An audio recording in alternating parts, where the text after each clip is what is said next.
The lake had been Lyralei's sanctuary for 43 years, its depths dark enough to hide her silver scales from the world above. She'd learned to ignore the pull in her chest, that ancient thrumming that whispered of prophecies and destinies she wanted no part of, the last of her kind. Or so she'd convinced herself. She'd grown comfortable in her isolation, feeding on fish and forgetting the taste of conversation.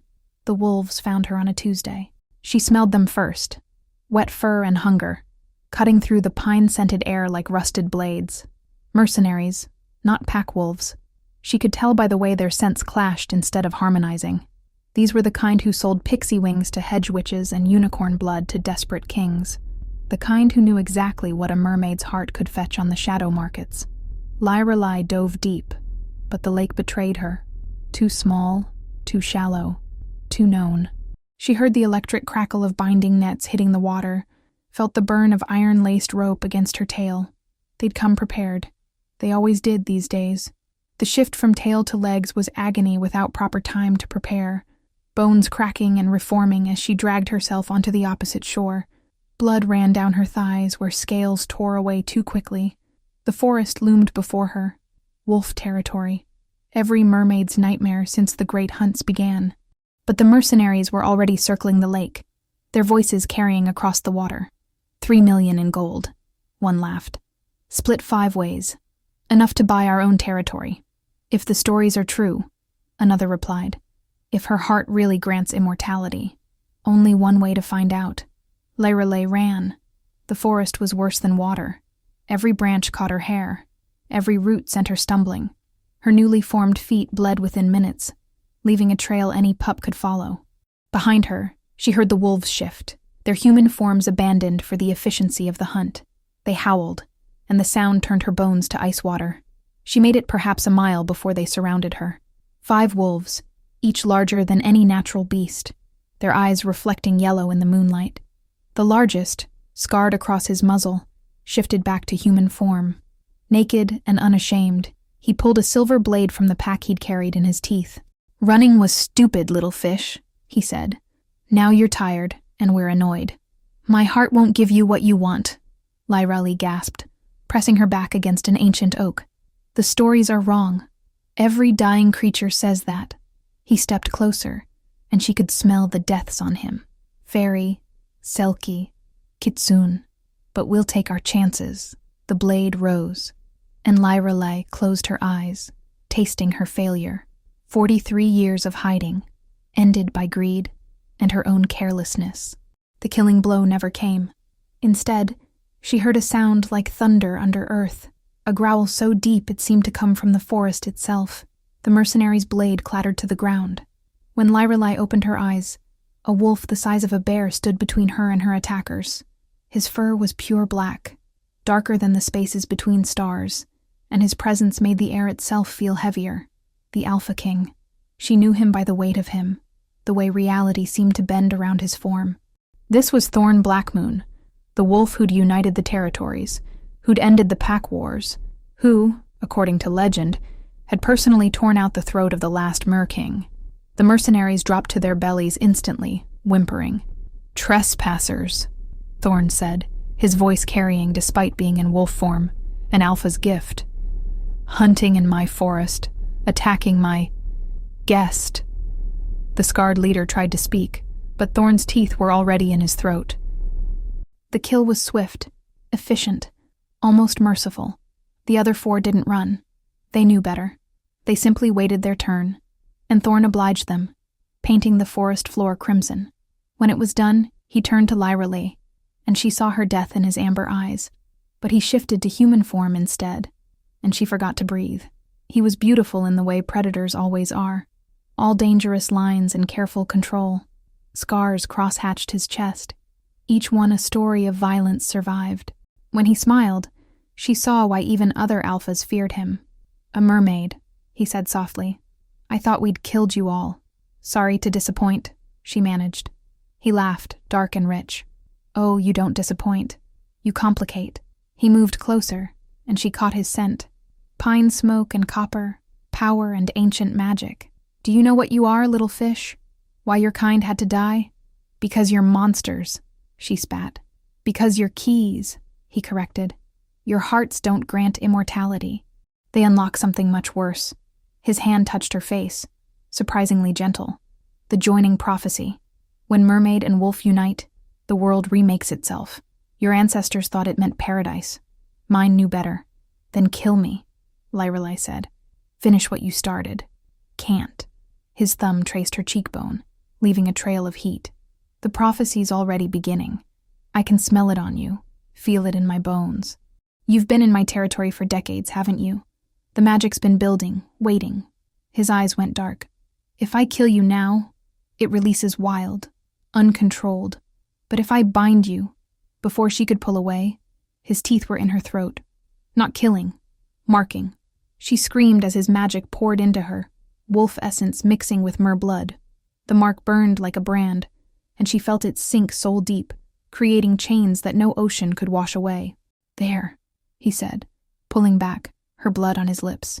Now you're mine, my mate, my prisoner, and the prophecy, if it must happen, happens on my terms. Lyrelai touched her throat, feeling the raised marks that would never heal. You've doomed us both. Little fish, Thorn said, his smile sharp as moonlight on water. We were doomed the moment you chose my forest to hide in. Now we're just doomed together. The mark pulsed, and she felt his satisfaction through it, twisted and dark and absolutely certain. She'd run from her fate for 43 years, only to deliver herself directly into its jaws. Above them, the moon turned red. The Alpha King's fortress was carved into the mountain itself, a labyrinth of stone and shadow where the line between cave and castle blurred. Lyrelai had been there 3 weeks, and the mark on her throat hadn't stopped burning since. Every night she dreamed Thorn's memories, visceral, violent things that left her gasping awake, tasting blood that wasn't hers. Tonight's dream was the worst yet. She stood in Thorn's 15-year-old body, watching his father drag a mermaid child across the great hall floor. The little one couldn't have been more than 7, her scales still pearl soft, tears leaving salt trails down her cheeks. This is what mercy looks like, the old Alpha King said, forcing a blade into young Thorn's hand. Kill her quickly, or I'll make her last a week. In the dream, Lyrelai felt Thorn's hesitation, his horror, the moment something inside him broke. She felt the blade slide between ribs, heard the child's last bubbling breath, felt him count. One of 17 he'd kill that night, under his father's watchful eye. She woke screaming, and found Thorn sitting in her doorway, watching. You saw, he said simply. You were a child yourself. The words came out before she could stop them. Not forgiveness, just acknowledgement. I was heir to a prophecy I didn't understand. He entered uninvited, as he always did. The mate bond made her room his territory too. My father thought genocide was kindness, better than letting the joining happen. And you? Lyrelai pulled her knees to her chest. What do you think? I think we're all puppets, and something's been pulling our strings for centuries. Before she could respond, howls echoed through the fortress. Thorn's expression darkened. The other alphas are here. The great hall was filled with wolves in human form, each radiating the particular menace of apex predators playing at civilization. 5 alpha leaders from the neighboring territories, their eyes all fixed on Lyrelai as Thorn led her in. So it's true, growled Scarlet Moonrise, the Western Alpha. You've taken a fish for a mate. I've taken what's mine, Thorn replied, his hand possessive on Lyrelai's lower back. Prove it, demanded Marcus Ironwood from the north. The mark can be faked. Show us the true bond, or we'll tear her apart ourselves. Lyrelai felt Thorn tense beside her. Through the mark, she caught a flash of his thoughts. They needed to see devotion, harmony, the willing surrender of mates. Everything they weren't. 3 trials, Scarlet declared. As tradition demands, prove she's your true mate, not just your prisoner. The first trial was the hunt. Lyrelai was given a 5-minute head start into the forest. Then Thorn would track her. True mates, they said, always found each other. What they didn't say was that the other alphas would be hunting her too. If they reached her first, the bond was considered false. She ran, but not to escape. Through the burning mark, she felt Thorn's location like a second heartbeat. She moved toward him even as her mind screamed against it, let him catch her just as Marcus's teeth snapped at her heels. Thorn's arms around her felt like a cage, but she pressed into him, playing the grateful mate while hatred curdled in her stomach. The second trial was the blood share. She had to drink from him, and he from her, willingly. The alphas watched as Thorn opened a vein in his wrist, offering it to her. His blood tasted like power and ash, and when she bit into it properly, Mer teeth were made for tearing flesh from bone. She felt his memories flood her again.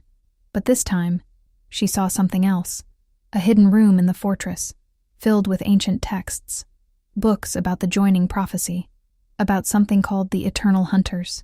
When he drank from her in return, she pushed a memory at him through the bond. Her sister's death, torn apart by wolves. Let him taste her rage. His eyes widened, but he didn't pull away. The third trial was the worst. The consummation. Not physical. Even these wolves weren't that crude, but magical. Their powers had to merge, visibly, willingly. A light show for the assembled alphas to prove their souls were compatible. "I can't," Lyrelay whispered to Thorn as they stood in the circle. "My magic doesn't work that way." "Then we die here," he replied, his voice steady. "They'll kill you first. Make me watch. Then execute me for taking a false mate." She looked at him. Really looked. Saw the exhaustion under his arrogance. The way he stood between her and the others instinctively, not possessively. Through the mark, she felt his actual emotion. Not desire, but desperate protection. He needed her alive until the blood moon. Yes, but there was something else. Guilt. An ocean of it. "The prophecy," she breathed. "You know more than you've said." "After," he promised. "Survive this first." Lyrelay reached for her magic, the deep currents that had kept her hidden for decades. Thorn's power met hers. Wild forest darkness to her abyssal depths. They shouldn't have mixed, predator and prey, earth and water. But they did, exploding outward in a display that shattered windows and brought the other alphas to their knees. In that moment of connection, she saw the truth through his memories. The eternal hunters, beings that fed on conflict between species. They'd orchestrated everything. The prophecy, the fear, the genocides. And Thorn had known for years, had been trying to find another way. "Satisfied?" Thorn snarled at the other alphas, blood running from his nose from the magical strain. They left quickly after that, disturbed by the display of power. When they were alone, Lyrelay collapsed, Thorn catching her before she hit stone. "The book's in the hidden room," she gasped. "You've been researching how to stop them." "For 20 years, he admitted. "Since I learned the truth. The joining doesn't destroy the world. It destroys them, the eternal hunters. But the cost." "What cost?" He helped her to her feet, his touch careful now, almost tender. "Complete fusion. Mermaid and wolf become something new, something other. No longer either species, but something that's both, and neither." His laugh was bitter. "My father was right to fear it. It's not death. It's transformation so complete that death would be kinder.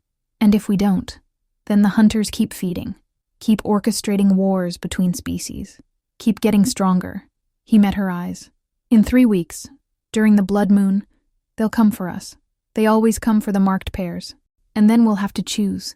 Become monsters to stop monsters, or die as ourselves and doom everyone else." Lyrelay touched the mark on her throat, feeling it pulse with their combined magic. "We're already monsters, Thorn. The question is whether we'll be monsters with purpose." Outside, storm clouds gathered, and she could smell the rain coming. Rain that would taste of salt and blood. The first sign of the worlds beginning to bleed together. The prophecy was waking up. The blood moon rose like a wound in the sky, and with it came the eternal hunters. Lyrelay saw them first in the water of her basin. Shadows that moved wrong. Geometries that hurt to perceive. They didn't walk, or fly, or swim. They simply existed in one place and then another, leaving reality bruised in their wake. Thorn stood beside her, his hand finding hers as they watched their doom approach. "My father saw them once," he said quietly, "when he was young. Said they looked like hunger given form. How many? Does it matter? One is enough to end us." Through the mark, she felt his fear, not of death, but of what came after. 3 weeks of research in his hidden library had revealed the full truth. The joining ritual wouldn't just transform them. It would transform everyone connected to them by blood or bond. Every wolf in Thorn's territory. Every mermaid still hiding in the deep. all would be remade. "There's something I didn't tell you," Lyra said. "I'm not the last. There are others, deep ocean dwellers who never surface. If we do this, they change too." Thorn's jaw clenched. "My entire pack, your hidden people. We'd be condemning them all." The fortress shook as the hunters arrived, their presence making stones scream. Through the windows, Lyra saw them clearly for the first time. Tall as trees, thin as paper, with faces that were just suggestions of features, constantly shifting between expressions of ecstasy and agony. They fed on conflict, and she and Thorn were a feast waiting to happen. "Alpha King," one spoke, its voice like grinding glass. "Mare Daughter, how delicious you've become, marinated in hatred for 3 weeks, seasoned with impossible love." "We don't love each other," Thorn snarled. "No," the hunter agreed, moving closer without seeming to move at all. "Better. You're learning to. The sweetest meal is love born from destruction. Shall we tell you how many times we've orchestrated this? How many pairs we've brought together over the millennia?" Lyra felt sick. "You wrote the prophecy." "We are the prophecy," another hunter laughed. "Every word crafted to create maximum suffering. Genocide to prevent joining. Joining to prevent genocide. Round and round, feeding us for centuries." They attacked without warning, moving through walls like water. Thorn shifted instantly, his massive wolf form intercepting the first hunter before it could reach Lyra. His teeth found nothing but smoke and hunger. The hunter's hand, if it could be called that, passed through his ribs, and he howled as it began to feed directly on his life force. Lyra pulled water from the air itself, ancient mer magic she'd never dared use. It became ice, became spears, became 1,000 cutting edges. But the hunters just absorbed it all, growing more solid, more real with every attack. "You can't fight us," they sang in harmony. "We are conflict itself. Violence only makes us stronger." More wolves arrived. Thorn's pack, responding to their alpha's distress. They died in seconds, drained to husks. Lyra watched a young wolf, barely past his first shift, crumble to dust as a hunter touched his head almost gently. "Stop!" she screamed. "Take us! Leave them alone!" "But they're part of the feast," a hunter explained patiently. "Their pain is your pain. Your guilt is seasoning." Thorn, bleeding from wounds that wouldn't heal, dragged himself to her side. Through the mark, she felt his resolution forming. The same thought she'd had. "Together?" he asked. "Together." They began the ritual they'd found in his oldest book, written in languages neither fully understood. It required willing sacrifice, not of life, but of self. As they spoke the words, Lyra felt her edges beginning to blur, her memories mixed with Thorn's, her magic tangled with his. The mark on her throat spread like veins of fire, covering her body, and she saw matching lines spread across his fur. The hunters laughed.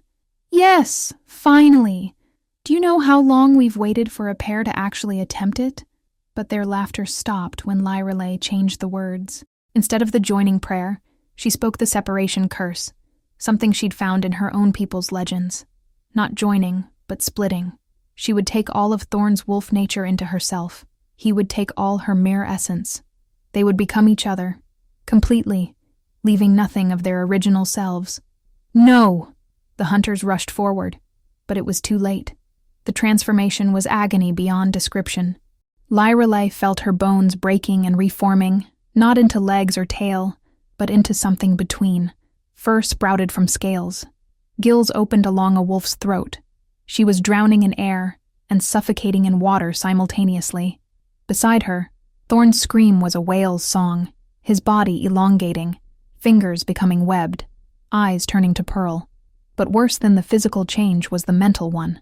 She felt herself disappearing, not into Thorn, but into something new. Every memory fractured and reformed. She remembered being born in water and in earth. She remembered hunting and being hunted. She was predator and prey, ancient and young, everything and nothing. The hunters recoiled, their forms flickering. "This isn't the prophecy." No. The new being that had been Lyra and Thorn spoke with two voices in perfect harmony. "This is its opposite.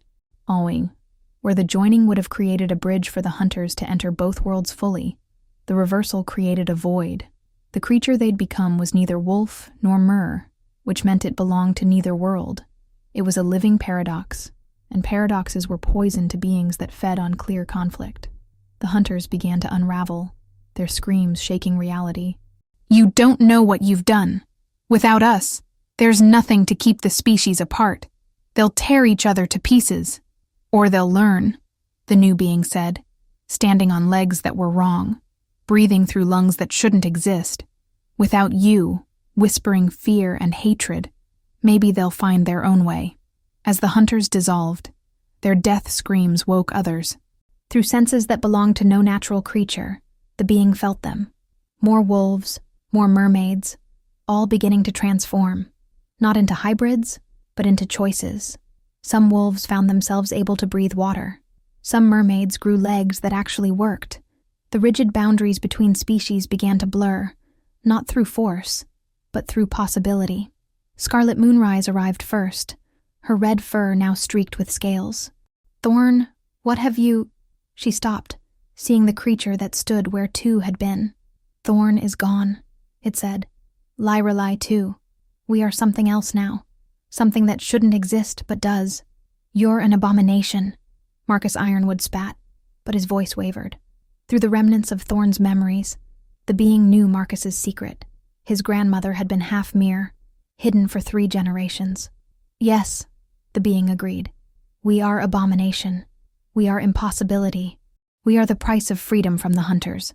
It moved toward the window, each step painful in a body that defied nature. "The worlds will bleed together now. Water will rise in the mountains. Forests will grow beneath the sea. Everything you knew is ending. And beginning," Scarlet said softly, touching her new scales with wonder. The being that had been 2 looked at the assembled wolves, seeing fear and fascination in equal measure. Through the dissolved boundaries, it felt the mermaids rising from the deep, called by the broken prophecy.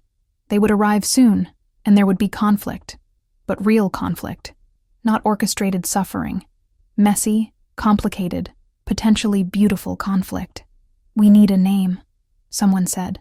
"You need a name." The being considered. Lyrelai's love of water, Thorn's connection to earth, the space between predator and prey, the moment between hunter and hunted. "Threshold," it said finally.